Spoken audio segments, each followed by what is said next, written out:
Hello dear friends, welcome to VMR Logics Ssc Gd Success Daily Vocab Class Lo J15. First question, synonym. Antic. మనకు కావాల్సింది antique. Antique అంటే ఇక్కడ మీకు ఇంతకుముందు కూడా ఒకసారి క్వశ్చన్ని డిస్కస్ చేసేటప్పుడు చెప్పాను. యాంటిక్ అంటే అర్థము ఓల్డ్. యాంటిక్ అంటే అర్థము ఓల్డ్. అంతేకాని ఓల్డ్ ఫ్యాషన్డ్ కాదు. ఓల్డ్ ఫ్యాషన్డ్ కాదు. ఓల్డ్ అది ఏదైనా కావచ్చు. కాబట్టి ఫ్యాషన్ ఒకటే కాదు, అదొక ఆర్టికల్ కావచ్చు, ఇంకేదైనా కావచ్చు. కాబట్టి ఇక్కడ యాంటిక్ అంటే మనం తీసుకోవాల్సింది ఓల్డ్. సో ఇప్పుడు మీకు ఈ రెండింటికి మధ్యలో ఉన్నటువంటి డిఫరెన్స్ అర్థమైంది కదా. ఇక్కడేమో ఓల్డ్ ఫ్యాషన్డ్ అంటున్నాము, అక్కడేమో ఓల్డ్ అంటున్నాము. ఓల్డ్ ఫ్యాషన్డ్ అనేది ఏదైనా కావచ్చు. అందుకనే you have to take direct meaning is old. ఒకవేళ దీనికి యాంటోనిమ్ అడిగాడు అనుకోండి, యాంటిక్ అనే వర్డ్కి వ్యతిరేక పదం ఇవ్వండి అంటే మోడ్రన్ అని చెప్పేవాళ్ళం. సో కాబట్టి ఇది అర్థం కాదు. మోడ్రన్ అంటే అర్థం ఏంటి? నూతనమైన, న్యూ. మోడ్రన్ అంటే అర్థం ఏంటి? న్యూ ఆర్ నావెల్ అని కూడా అనొచ్చు. కాబట్టి నూతనమైన, తెలుగులో చెప్పాలంటే నూతనమైన, క్రొత్తదైన. రేర్ అంటే అర్థం ఏంటి? ఎక్కువగా దొరకనిది, ఎక్కువగా ఉండనిది. రేర్ థింగ్స్ ఏదైనా కావచ్చు. నా క్వశ్చన్ నెంబర్ 2, ఎక్స్టీరియర్ అంటే బయట. ఎక్స్టీరియర్ అంటే బయట. మరి బయటకి అర్థము ఆ యాంటోనిమ్లో తీసుకోవాలి అంటే ఇంటీరియర్ కదా. ఇంటీరియర్ అంటే లోపల. ఇప్పుడు మీరు అనొచ్చు ఇన్నర్ అంటే కూడా లోపల కావచ్చు కదా అని. అయితే ఇక్కడ మనము పూర్తిగా చెప్పాలంటే బయటి ప్రదేశము. బయటి ప్రదేశము. కాబట్టి ఇక్కడ ఇంటీరియర్ అంటే లోపలి ప్రదేశం. ఇప్పుడు అర్థమైంది కదండి ఎందుకు ఎక్స్టీరియర్కి మనం ఇంటీరియర్ తీసుకోవాలి, ఇన్నర్ ఎందుకు తీసుకోకూడదు. ఇన్నర్ అనేది లోపల, ఏది లోపల, దేని లోపలైనా సరే. కాబట్టి మనకి ఇక్కడ ప్రదేశాల గురించి మాట్లాడుతున్నాం కాబట్టి ఎక్స్టీరియర్కి మనకు యాంటోనిమ్ ఏమవుతుందండి? ఇంటీరియర్ అవుతుంది. కాబట్టి ఆన్సర్ ఆప్షన్ ఈజ్ నాట్. ఇక్కడ అవుట్ సైడ్ అంటే ఎక్స్టీరియర్కి అవుట్ సైడ్ అనేది ఏమవుతుంది? సినోనిమ్ అవుతుంది కదా. కాబట్టి దిస్ ఇస్ నాట్. థ్రెట్ అంటే హెచ్చరికగా తీసుకోవచ్చు, ప్రమాదముగా కూడా తీసుకోవచ్చు అనమాట. ఓకేనా. So we can understand this threat as warning గా కూడా అర్థం చేసుకోవచ్చు, లేదా కైండ్ ఆఫ్ డేంజర్గా కూడా అర్థం చేసుకోవచ్చు. సో మన answer option is interior. Now question number 3, analogy. Editor, news paper. ఇప్పుడు న్యూస్ పేపర్కి ఎడిటర్కి ఉన్న రిలేషన్ ఏంటండి? ఎలాంటి విషయాన్నైనా సరే, ఆర్టికల్స్ అంటే వ్యాసాలు వచ్చినప్పుడు ఎడిటర్ ఏం చేస్తాడు? అది ఎంతవరకు ఇవ్వాలి, ఎలా ఇవ్వాలి, ఎక్కడైనా తప్పులు ఉన్నాయనుకోండి ఆ తప్పుల్ని సరిదిద్దాలి. ఇవన్నీ చూసి ఒక వైజ్ డెసిషన్ తీసుకునేవాడే కదా ఎడిటర్. కాబట్టి ఎడిటర్ అనే వ్యక్తి న్యూస్ పేపర్ని తయారు చేస్తాడు. అలాగే ఆర్కిటెక్ట్ ఏం చేస్తాడు అంటే డిజైన్ చేస్తాడు. ఓకే. సో ఎడిటర్ ఏం చేస్తాడు? న్యూస్ పేపర్ ఎలా ఉండాలి, దాంట్లో ఆర్టికల్స్ ఎలా రావాలి, మొత్తం ఎలాగైతే దాని యొక్క నిర్మాణం చేస్తాడో అలాగే ఆర్కిటెక్ట్ ఏం చేస్తాడో, ఒక ఇల్లు కావచ్చు, ఓకే, ఒక కంపెనీ కావచ్చు, దాని యొక్క డిజైన్ చేస్తాడు. కాబట్టి our answer option is design. చాలామంది కన్స్ట్రక్షన్ అనుకుంటారు, ఇంజనీర్ కన్స్ట్రక్ట్ చేస్తాడు. ఇతను ఏం చేస్తాడు? అది ఎలా ఉండాలి అని డిజైన్ చేస్తాడు ఆర్కిటెక్ట్. అందుకే కన్స్ట్రక్షన్. పెయింట్ అనేది మీకు తెలుసు, రంగు. పేల్ అంటే అర్థం ఏంటి? డల్. ఓకే, డల్, ప్రకాశంగా లేకపోవటము, పేలిపోయినట్టుగా ఉంది ఫేస్ అంటాం కదా, అంటే డల్గా ఉంది అని అర్థం.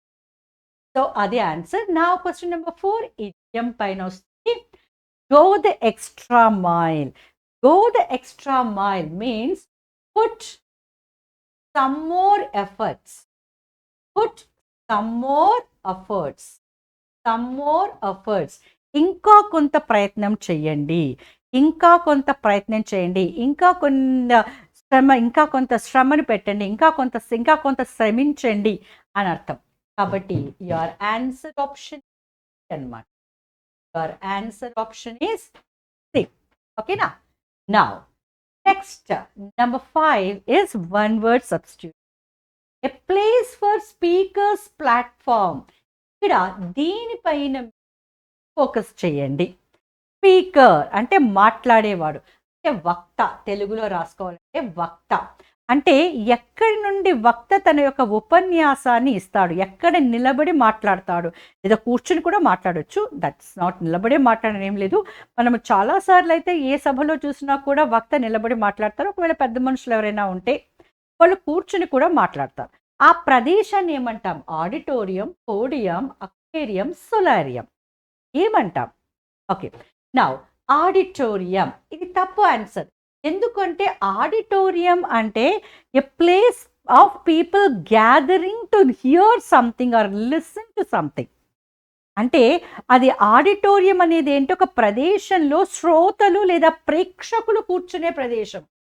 ప్రేక్షకులు శ్రోతలు కూర్చునే ప్రదేశం. కాబట్టి ఆ ప్రదేశం నుండి కాదు కదా మాట్లాడతారు స్పీకర్. అది ఎప్పుడైనా కూడా స్టేజ్ మీద మాట్లాడతారు అంటారు కదా. ఆ స్టేజ్ మీద ఆ స్టేజ్ని ఏమంటామంటే పోడియం అంటాం. కాబట్టి ఆన్సర్ ఏంటి ఇక్కడ? పోడియం. అక్వేరియం అంటే ఏంటి అర్థము? A place or a tank place or a tank where fish are kept. Okay.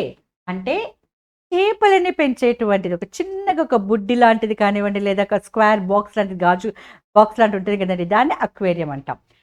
Solarium అంటే ఏంటి? ఒకటి గుర్తుపెట్టుకోండి, సోలార్ అంటే that is something related to sun. Solar అంటే సన్. ఇది సోలేరియం. సోలేరియం అంటే it may be a room కావచ్చు, లేదా ఒక రూమ్ యొక్క కానీ, ఒక బిల్డింగ్ యొక్క కానీ రూఫ్ కావచ్చు, ఎక్కడైతే సన్లైట్ చాలా ఎక్కువగా పడుతుందో, సన్లైట్ ఎక్కువగా పడేటువంటి ప్రదేశము. అంటే సూర్యరశ్మి ఎక్కువగా పడే ప్రదేశం, ఎక్కువగా పడేటువంటి ప్రదేశం. అయితే ఈ ఎక్కువగా పడే ఈ ప్రదేశము కావాలని కన్స్ట్రక్ట్ చేస్తాం. అంతేకాని మనం డెజర్ట్లో సూర్యరశ్మి ఎక్కువగా పడుతుంది కదా అంటే అట్లా కాదండి. ఎట్లా ఆ రూమ్ కానీ, రూఫ్ కానీ, ఒకటి రూమ్ యొక్క టాప్ లేదా రూఫ్ టాప్ కానీ ఎట్లా తయారు చేస్తారంటే, అక్కడ సూర్యుడి యొక్క రశ్మి ఎక్కువగా పడేటట్టు చూస్తారు. ఇది ఎందుకు అంటే ఎస్పెషల్లీ కొన్ని రోగాలకి సూర్యరశ్మియే మంచి మందు. సో ఆ సూర్యరశ్మి ద్వారా రోగాలను నయం చేసేటువంటి ఆ ప్రదేశాన్ని సోలేరియం అంటారన్నమాట. ఓకేనా అండి? So here we complete day 15 vocabulary. కాబట్టి మళ్ళీ మనము నెక్స్ట్ వొకాబులరీలో కలుసుకుందాం. Until then take care of your selves and be with your more logics for your sure success. Bye-bye.